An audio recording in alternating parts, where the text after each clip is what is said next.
My gold digger sister tried to steal my dead wife's inheritance. I destroyed her life, and now she is begging. Using a throwaway because this story involves family, and I don't want it traced back to my main account. Also, some people might think I went too far, but honestly, I don't care anymore. Background: I 38 male, my sister is 35 female, and this happened about 8 months ago. It's a long story, but stick with me. The ending is absolutely worth it. Some of you might think my revenge was excessive, but after you hear what she did, I think you'll understand why I had to go nuclear. TLDR at the bottom, but seriously, read the whole thing. This woman got exactly what she deserved. Let me start by giving you some background on my family dynamics, because it's important to understand how we got here. My name is Derek, obviously fake, and I work as a senior financial analyst for a major investment firm in Dallas. I make around $165,000 a year, which isn't billionaire money, but it's pretty solid for Texas. I wasn't always successful, though. Growing up, our family struggled financially after my dad left when I was 12. Mom worked 2 jobs just to keep us afloat. My sister Brittany is 3 years younger than me, and from day one, she believed the world owed her everything. While I was studying my rear end off and working part-time jobs throughout high school, she was focused entirely on her appearance and finding guys to pay for her lifestyle. I'm talking about a girl who would throw tantrums if she didn't get designer clothes for her birthday, while mom was choosing between groceries and the electric bill. After high school, I got a partial scholarship to the University of Texas for finance and economics. I worked nights at a call center to pay for what the scholarship didn't cover, graduated with honors, and landed an entry-level position at an investment firm. Worked my way up over 15 years to where I am now. Brittany? She lasted exactly 1 semester at community college before dropping out to become an influencer. By influencer, I mean she posted photos on Instagram for her 1,800 followers while cycling through different wealthy guys who would pay her bills for a few months before getting tired of her act. The contrast between our lives drove her absolutely insane. Here I was, the boring numbers guy, according to her, making 6 figures while she was still living with mom and relying on whatever sucker she was dating that month. Then I met Sarah, and everything changed for the better. Sarah was a nurse practitioner at Presbyterian Hospital. Smart, beautiful, hardworking, and somehow she saw something in my awkward financial analyst personality. We met at a coffee shop near the hospital. I was there reviewing client portfolios. She was studying for a certification exam. We started talking about healthcare economics, and one thing led to another. We dated for 2 years before I proposed with a ring that cost me 3 months' salary. Sarah was worth every penny. Brittany despised Sarah from their first meeting, mainly because Sarah saw right through her gold digger routine and refused to pretend otherwise. While everyone else in our family walked on eggshells around Brittany's mood swings and financial demands, Sarah treated her like the spoiled adult child she was. After our wedding, Sarah and I bought a house in Plano for $620,000. Sarah's father, who was a retired cardiologist, helped with the down payment as a wedding gift. The house was Sarah's dream: 4 bedrooms, gourmet kitchen, swimming pool in the backyard. We were planning to fill those extra bedrooms with children someday. Brittany made snide comments about our house constantly. "Must be nice having daddy pay for everything," she'd say to Sarah whenever the house came up in conversation. Never mind that I was making the mortgage payments and Sarah was working 50-hour weeks saving lives. In Brittany's twisted worldview, any success that wasn't hers was somehow unfair or undeserved.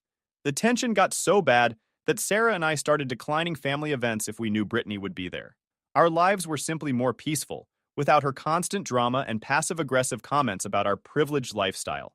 Everything was perfect for 3 years. Sarah and I were trying for kids, planning vacations, building the life we'd always dreamed of. Then our world ended on a Thursday night in February. Sarah was driving home from a late shift at the hospital. The roads were clear, weather was fine. She was being completely responsible like always. Some idiot teenager was texting while driving and ran a red light at 45 miles per hour, T-boning Sarah's car on the driver's side. Sarah died instantly. The teenager walked away with minor scratches. At 36 years old, I became a widower. The first few weeks after Sarah's funeral were a complete blur. I took extended leave from work and basically became a hermit in our house. Sarah's parents were destroyed. She was their only child, and they'd already lost her mother to cancer 5 years earlier. My mom tried to help, but she was dealing with her own grief and honestly didn't know how to handle the situation. Brittany, however, was strange from the very beginning. She showed up to the funeral wearing a tight black dress that was completely inappropriate for the occasion. She spent most of the service taking selfies to remember Sarah and kept talking about how everything happens for a reason. and Sarah's in a better place now. The day after the funeral, she came to my house uninvited with a casserole and immediately started talking about how I probably should sell this big house since it's just you now. When I told her I wasn't ready to make any major decisions, she got this calculating look in her eyes that should have been a massive red flag. Over the next month, Brittany kept bringing up money in every conversation. How was I handling the mortgage payments alone? Did Sarah have life insurance through the hospital? What was I planning to do with all of Sarah's jewelry and personal belongings? Every single conversation somehow circled back to my financial situation, which should have been obvious. But I was too messed up with grief to think clearly. The truth was, money wasn't really an issue for me. Sarah and I both carried substantial life insurance policies through our employers. Between that payout, our savings account, and the fact that the teenager's insurance company was going to pay a significant wrongful death settlement to avoid a lengthy court battle, I was actually in better financial shape than I'd ever been in my life. Of course, no amount of money could bring Sarah back, which made the whole thing feel meaningless. But I kept this financial information completely to myself. Years of working in finance had taught me that people act very differently when they know you have money, and I wasn't in the right headspace to deal with that kind of attention. About 6 weeks after Sarah passed away, Brittany started mentioning her own financial problems during our conversations. Her latest sugar daddy had dumped her. She was behind on her apartment rent, her car payments were overdue, and she'd maxed out her credit cards. She'd already hit up Mom for money, but Mom was barely surviving on her Social Security checks. "I just need a small loan," she'd say during our phone calls. "Like $4,000 to get caught up on everything. I'll pay you back as soon as I find steady work." The thing is, Brittany had never held a legitimate job for more than a few months in her entire adult life. Her idea of finding steady work meant finding another wealthy guy to support her lifestyle. I told her I couldn't help right now, because I was dealing with my own situation and wasn't thinking clearly about money. That's when she started getting nasty with me. "You're being so selfish, Derek. Sarah's gone and you need to accept that reality and move on with your life. You obviously have money now and you won't even help your own sister who's struggling." Wait, obviously have money? I hadn't told anyone about the insurance payouts or the pending settlement. "I'm not stupid," she continued. "Sarah's dad is loaded. She was making good money as a nurse practitioner. You guys obviously had life insurance policies. Plus, there's going to be a huge settlement from that teenager's insurance company. You're probably sitting on $500,000. The fact that she had calculated all of this while I was barely functioning day to day really bothered me. But instead of confronting her about it, I just told her I didn't want to discuss money and asked her to drop the subject. Big mistake. I should have seen what was coming next. 2 months after Sarah's death, it was my mom's 65th birthday. I absolutely did not want to attend any kind of family gathering, but Mom had been through enough watching me grieve, and I didn't want to disappoint her on her special day. The party was at Mom's small apartment, just immediate family. Me, Mom, Brittany, and a couple of aunts and uncles I rarely saw anymore. I brought an expensive bottle of sparkling cider and a gift card to Mom's favorite restaurant, trying my best to act normal, even though I felt terrible inside. Everything seemed relatively normal at first. We had dinner, birthday cake, opened presents. I was actually starting to relax for the first time in months, thinking maybe I could handle family gatherings again. Then, Brittany stood up and announced she had something important to share with everyone. "Before we finish celebrating, I have something serious that Marcus needs to know," she said, pulling out her smartphone. "It's about Sarah." My blood went completely cold. What was she planning to do? "I've been going through some of Sarah's old social media posts and messages," Brittany continued, "and I discovered something that Derek deserves to know about. Sarah was having an affair." The entire room went dead silent. I stared at her like she'd lost her mind. "That's complete nonsense and you know it," I said firmly. "I have proof right here," she replied, holding up her phone. Screenshots of text messages between Sarah and her supervisor from the hospital. They were planning to meet up at hotels, talking about how unhappy they were in their marriages, making plans to leave their spouses. She started reading these supposedly intimate text messages between Sarah and some hospital administrator I'd never heard of.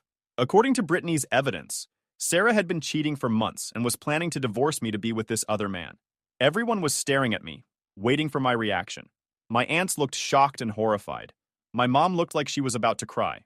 My uncle was shaking his head in disbelief. "Let me see that phone," I demanded. Brittany clutched it against her chest protectively. "I know this is hard to hear, but you deserve to know the truth about who Sarah really was." I stood up, probably looking like I was ready to commit violence. "Give me the phone, Brittany." "Derek, please calm down," she said in this fake concerned voice. "I know you're upset, But getting angry at me won't change what Sarah did to you? That's when everything clicked into place. This wasn't about exposing some affair that never happened. This was about something else entirely. Brittany had spent weeks fishing for information about my financial situation, and now she was trying to destroy Sarah's memory and reputation. But why would she do something so horrible? What do you want? I asked directly. She looked confused and innocent. What do you mean? Cut the act. You didn't just randomly discover these messages. You want something from me. What is it? Brittany glanced around the room at our family members, then back at me with crocodile tears in her eyes. Well, since you asked, I think it's only fair that some of Sarah's life insurance money should go to the people she hurt with her lies and betrayal. The people she hurt? Our family, especially Mom. Think about how much emotional stress Sarah's deception has caused all of us. Mom deserves some kind of compensation for the pain and suffering. I almost started laughing at the absurdity. You want me to give Mom money because of your made-up affair story? It's not made up, Brittany snapped, dropping her fake sympathy act. And I think $80,000 would be appropriate compensation for what our family has endured because of Sarah's betrayal. There it was. She had invented this elaborate lie about Sarah cheating to justify demanding money from me. Not asking for a loan this time, making an actual demand for cash based on complete fiction. Those messages are fake, I said quietly. Prove it, she challenged me. I don't have to prove anything. Sarah's dead, you idiot. You. Even if she had been cheating, which she absolutely wasn't, that doesn't entitle you to a single penny. The room erupted in chaos. My aunt started chiming in about how I should hear Brittany out and consider what's best for the family. My mom was crying, saying she didn't want any money. She just wanted us to stop fighting on her birthday. I looked around at these people, my own family, and realized they were actually considering the possibility that Sarah might have been unfaithful based on some obviously fake screenshots that Brittany had probably created in 5 minutes. None of them were questioning her story or wondering why she'd waited 2 months to bring this up. That's when I decided to really mess with her head.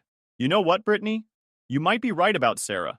I've been in denial, but looking back, there were some suspicious signs that I ignored. Her eyes lit up with greed and fake sympathy. I'm so sorry you had to find out this way, Derek. I know it's painful, but you deserve the truth. Yeah, and you're probably right about the money situation too. It wouldn't be fair for me to keep all of her life insurance when she was planning to leave me anyway. Exactly, Brittany said, unable to hide her excitement anymore. So here's what I'm going to do. I'll give you that $80,000 you mentioned. But first, I want you to post those screenshots on your social media accounts. Sarah's family and all her coworkers should know what kind of person she really was, don't you think? Brittany's face went pale. I don't think that's really necessary. Oh, but it absolutely is necessary. If Sarah was really an unfaithful person like you're claiming, then everyone should know about it. Post the screenshots on Facebook, Instagram, everywhere. Tag her parents and her hospital colleagues. Let everyone see your evidence. Derek, that seems pretty harsh. Harsh? You just told our entire family that my dead wife was a cheater and demanded money based on that accusation. If you really believe what you're saying, then you should have no problem sharing the proof publicly. Unless ... I let the word hang in the air. Unless what? She asked weakly. Unless you made the whole thing up to scam money out of me. The room was completely silent again.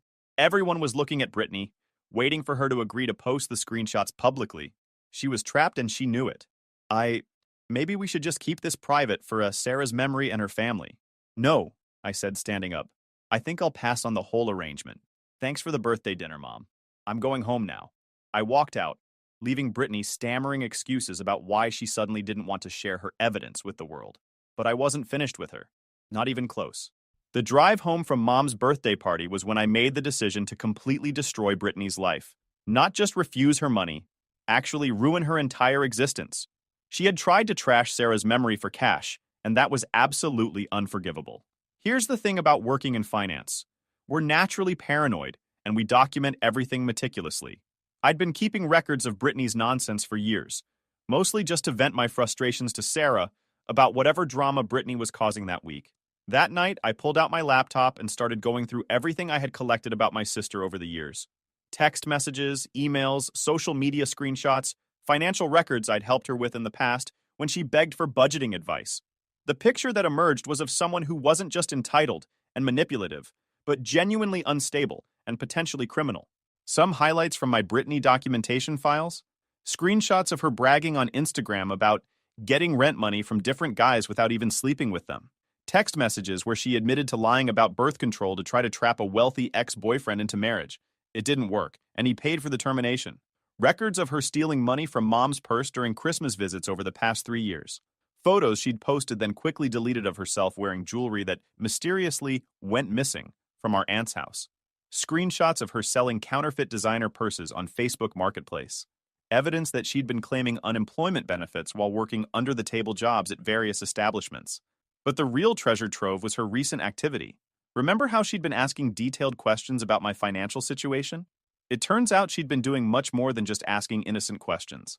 A few days after the birthday party disaster, I received a call from my bank about some unusual account activity. Apparently, someone had called claiming to be me and asking about my account balances and recent transactions.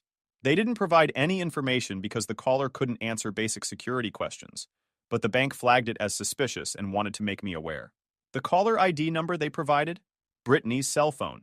I also discovered that she'd been calling Sarah's life insurance company, claiming to be Sarah's sister-in-law, and asking about beneficiary information and payout schedules. Again, she didn't get any information because she wasn't authorized, but the fact that she had attempted it told me everything I needed to know about her intentions. This woman wasn't just asking for money. She was actively investigating my finances and trying to figure out exactly how much she could potentially steal from me. So I decided to help her with that research project.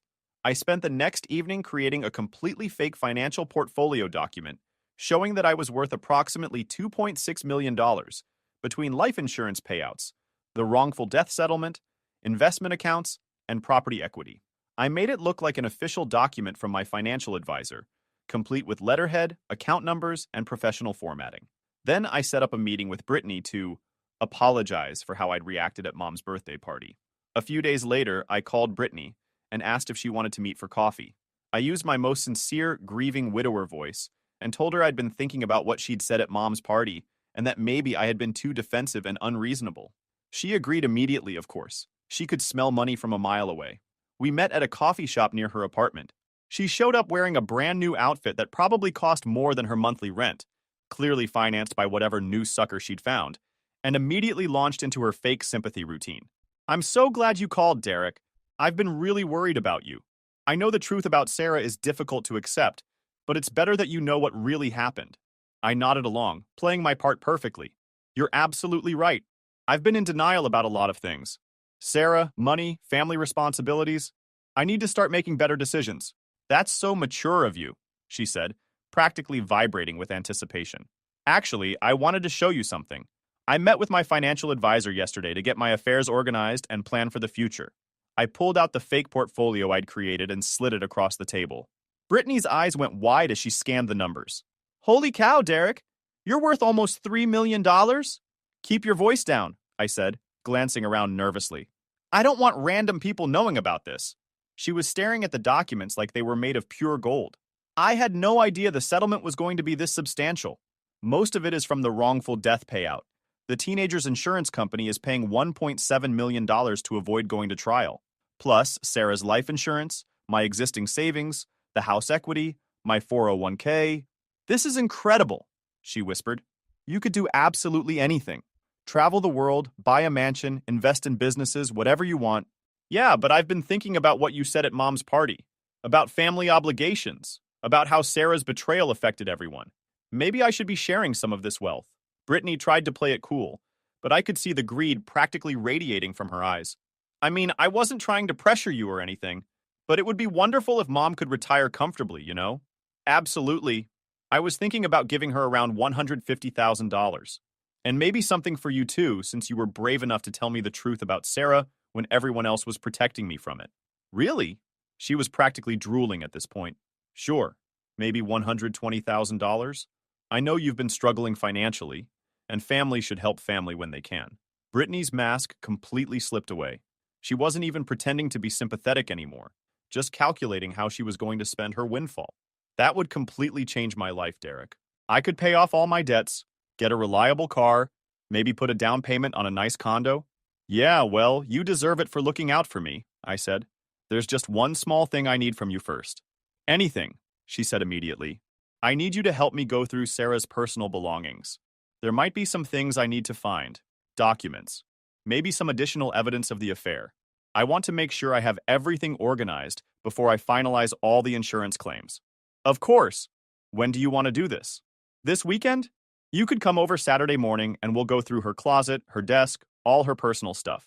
It would be much easier having someone else there for emotional support. We arranged the time, and I walked her to her car. As she was getting in, she grabbed my arm with fake sincerity.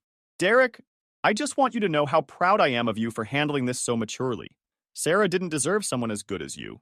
I smiled and nodded, watching her drive away in her beat-up Honda that was probably going to be repossessed within the month. Saturday morning couldn't come fast enough. Saturday morning, Brittany arrived at my house exactly on time, carrying a coffee and wearing latex gloves like she was about to perform some kind of surgical procedure. I brought gloves so we don't contaminate any potential evidence, she said with complete seriousness. Evidence of an affair that never happened. The audacity was truly impressive. Good thinking, I replied. Sarah's home office is upstairs. I haven't been able to go through it yet because it's too emotional. We went upstairs to what used to be Sarah's workspace.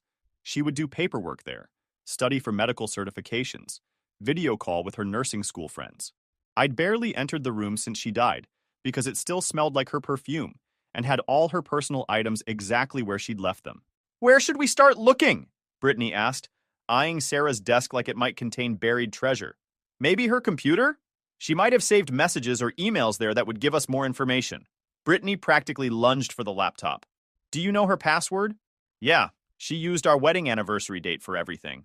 I logged into Sarah's computer and opened her email program. Brittany leaned over my shoulder, breathing down my neck as she scanned through months of boring medical correspondence, messages with friends, and work-related communications. Nothing suspicious here, she muttered after several minutes. What about her text messages? I don't think they sync to the computer automatically. Her phone was completely destroyed in the accident. Brittany looked disappointed. What about physical evidence? Love letters, hotel receipts, anything like that? Maybe check her desk drawers and filing cabinet? For the next hour and a half, I watched my sister tear through Sarah's personal belongings like a burglar searching for valuables. She went through every drawer, every folder, every box. She even checked behind picture frames looking for hidden notes or documents. It was absolutely disgusting watching her paw through Sarah's private things, but I needed to let her dig her own grave deeper. I'm not finding anything, she finally said, clearly frustrated. Are you absolutely sure she was having an affair? Well, you showed me those text messages at Mom's party. I assumed there would be additional evidence. Right, the messages. Brittany looked uncomfortable suddenly. Maybe she deleted everything else to cover her tracks. Can I see those screenshots again? I want to examine them more carefully now that I'm thinking clearer. I don't have them with me right now. But they're saved on your phone, right? Actually, I think I accidentally deleted them when I was clearing up storage space last week. I stared at her in disbelief. You deleted the only evidence of my wife's affair? It was a complete accident. But Derek, you admitted yourself that you suspected she was cheating. Maybe we don't need the messages to know it's true. This was absolutely perfect. She was admitting she had no evidence while still trying to maintain her ridiculous lie. Brittany, can I ask you something directly? Sure, anything. If you don't actually have any proof that Sarah was cheating, why did you tell our entire family that she was? The color drained completely from her face. What do you mean? I had proof. I just accidentally lost it. You had screenshots that you conveniently deleted of messages between Sarah and some hospital administrator I've never heard of about an affair you have no other evidence for whatsoever. Derek, where are you going with this? I pulled out my phone and opened the voice recording app. I'm going to ask you one direct question, and I want you to tell me the complete truth. Did Sarah actually have an affair, or did you make that story up to try to get money from me? Brittany's eyes darted around the room like she was looking for an escape route. Why are you recording this conversation? Just answer the question honestly. Look, Derek, even if the affair thing wasn't exactly accurate, Sarah wasn't a perfect person. She was always rude to me, always trying to turn you against your own family.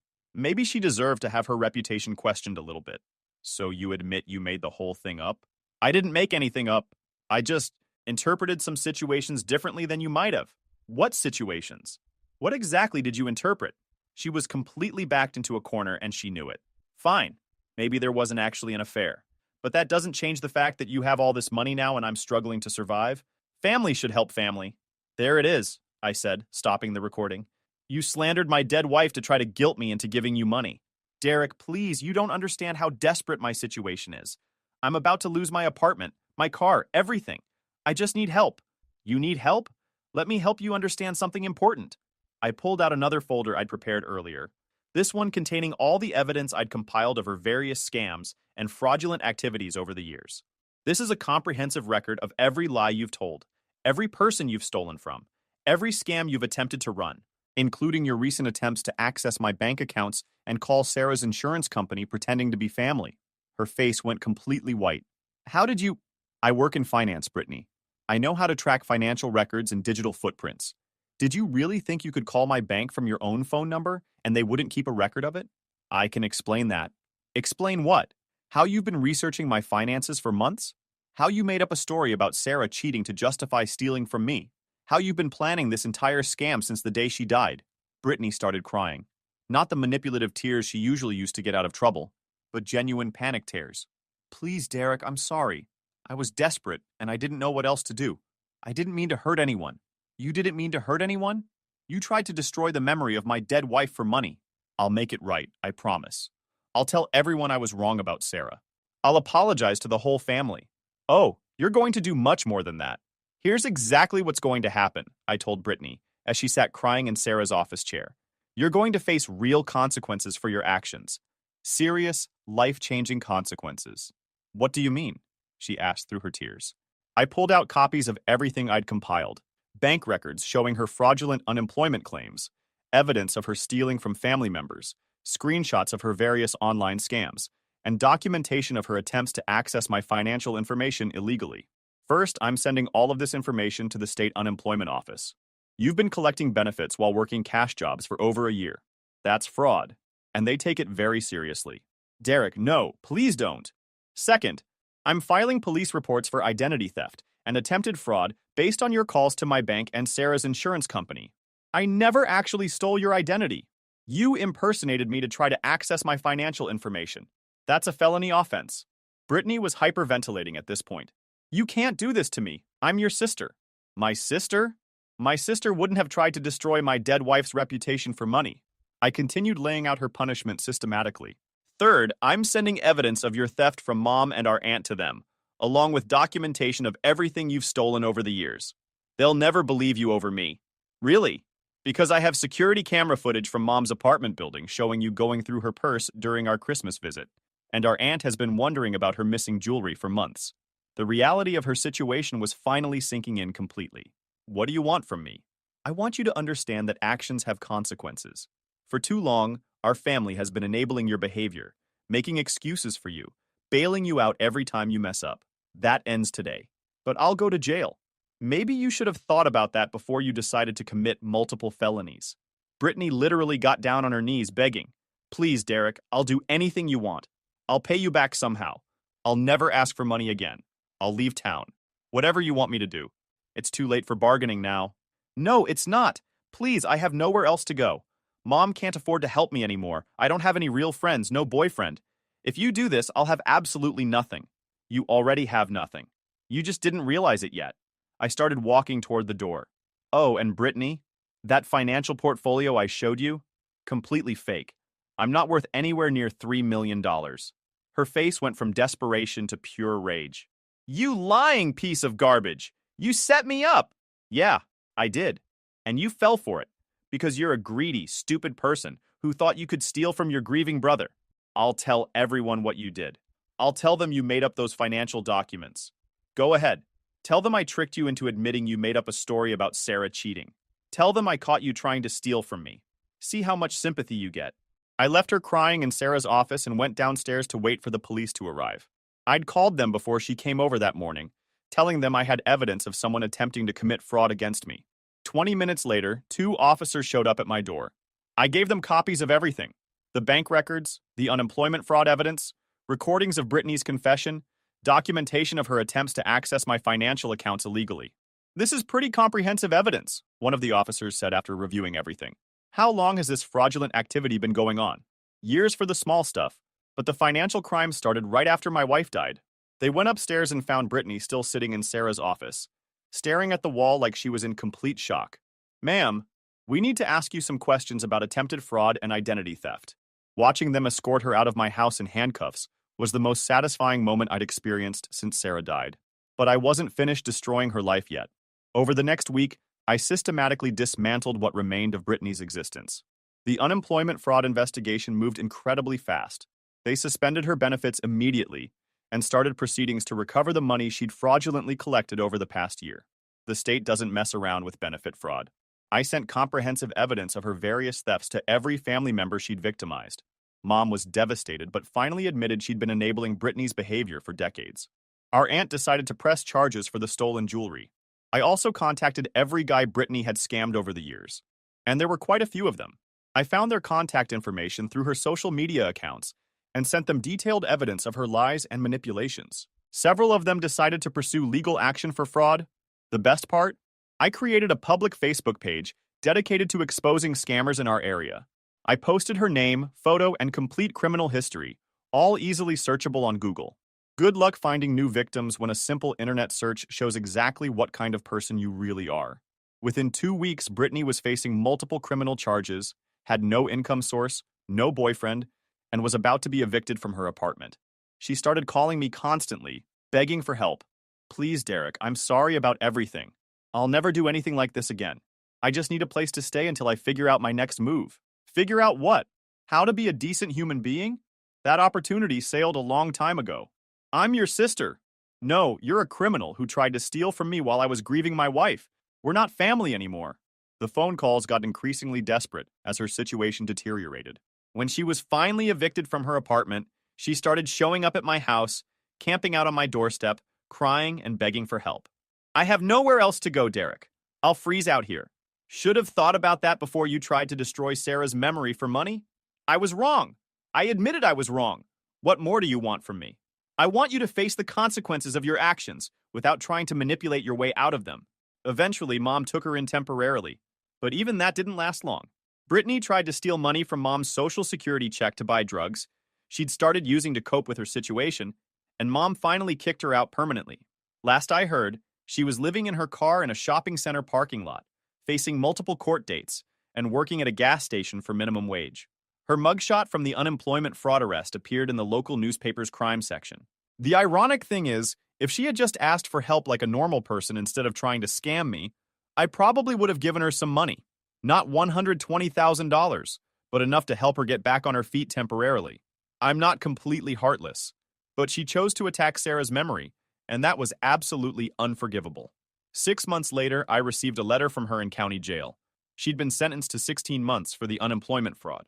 It was 5 pages of apologies, promises to change her life, and desperate pleas for me to help with her legal expenses. I fed it through my paper shredder without reading past the first paragraph.